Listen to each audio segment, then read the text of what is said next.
এ হৌরা হাক কিনবেন নি? হ্যাঁ, হৌরা হয়েছে না? এনো না তো হেই খেত দেখেন জাগে। আসসালামু আলাইকুম। আজ যাই বলছি ভুট্টাকে তো প্রথমবারের মতো স্প্রে করানোর লাইগা।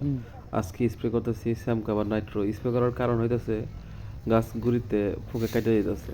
তো গতবারও এই স্প্রেটা করে ভালো ফলাফল পাইছিলাম। তো গতবারের ভালো ফলাফলের কারণে পাওয়ার কারণে এইবারও নতুন করে ওই বিষটাই আনছি আইনা স্প্রে করা শুরু করে দিছি।